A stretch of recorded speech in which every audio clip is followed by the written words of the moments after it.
যারা জিতেছেন, ত্রিপুরা মথা হোক বা বিজেপির, মানুষের ভোটে জিতেছেন জনরায়ে, তাদের অভিনন্দন জানাচ্ছি। হতে পারে অন্য দলের, কিন্তু গণতান্ত্রিক ব্যবস্থায় তারা জিতেছেন। হ্যাঁ, এটা ঠিক, পাহাড়ের ভোটে সিপিআইএম এবারও খাতা খুলতে পারেনি। এটা তো মানে ফলাফলই বলছে।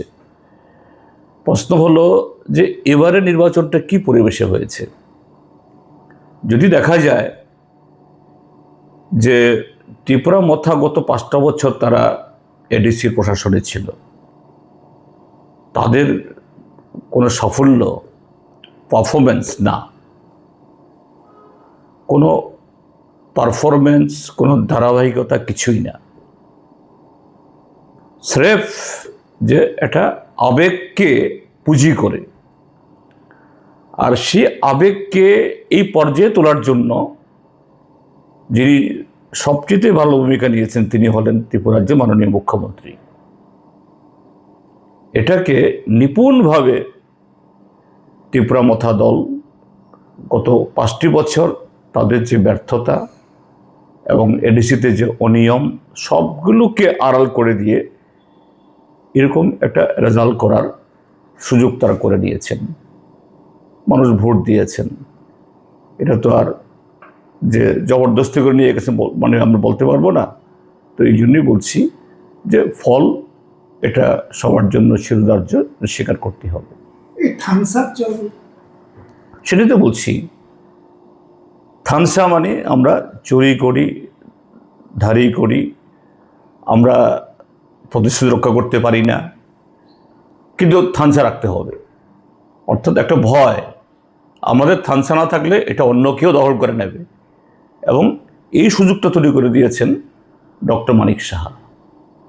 এইভাবে মানিক সাহা নিজেও ডুবল এবং ত্রিপুরা মথাকেও তাদের গত 5টা বছরের জিরো পারফরমেন্স সত্ত্বেও তাদের আবার ফিরে আসার এই সুযোগ তৈরি করে দিল।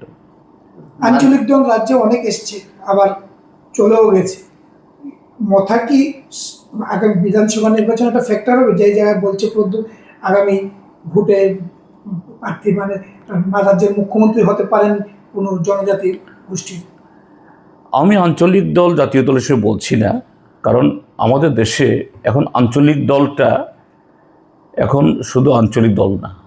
যেমন দক্ষিণে ডিএমকে, এআইডিএমকে, অন্ধ্রপ্রদেশে তেলুগু দেশম পার্টি, বহু বছর ধরে তারা সেখানে জাতীয় দলের সাথে টেক্কা দিয়ে তারা সরকারে আছেন এবং কোনো কোনো ক্ষেত্রে খুব ভালো কাজও করছেন, এমনকি জাতীয় দলের চেয়েও ভালো কাজ করছেন। আমি তো পার্টিকুলারলি বলবো তামিলনাড়ুর ডিএমকে দল।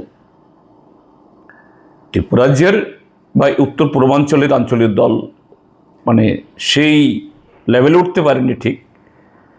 তো এই জন্য আঞ্চলিক দল হলেই টিকতে পারবে তা কথা নয়। কিন্তু যদি ত্রিপুরা মথার বেলায় যদি বলা যায়, তাদের আবেগ ছাড়া এবং একজন ব্যক্তি ছাড়া দ্বিতীয় ব্যক্তি নেই, আবেগ ছাড়া কোনো কর্মসূচি নেই, কোনো স্লোগান নেই।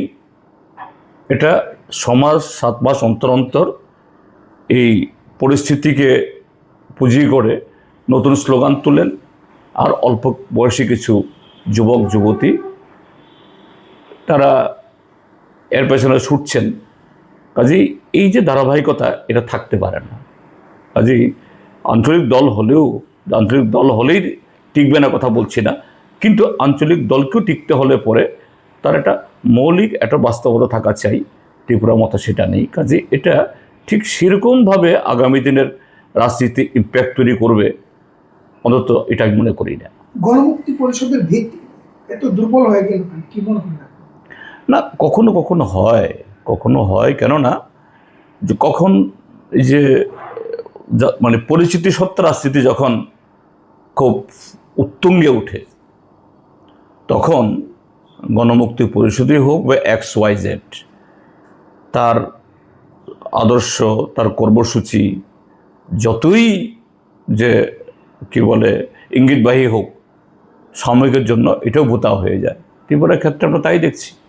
নতুবা গণমুক্তি পরিষদ এবার এই নির্বাচনেও তার সামগ্রিক প্রচারে যেভাবে অতীত, বর্তমান এবং ভবিষ্যৎকে নিয়ে এই এডিসি নির্বাচনে সেখানে রাজনৈতিক প্রচার করেছে, সেই তুলনায় যদি দেখা যায় ত্রিপুরা মথা হোক বা বিজেপি, সেখানে কিছু আবেগ ছড়ানো আর কিছু মিথ্যা প্রচার আর টাকা ছাড়া কিছুই তো নেই। কিন্তু কখনো কখনো পরিস্থিতি এমন হয় যে যে বাস্তবমুখী কর্মসূচি বা আদর্শ সাময়িকের জন্য ভূতা হয়।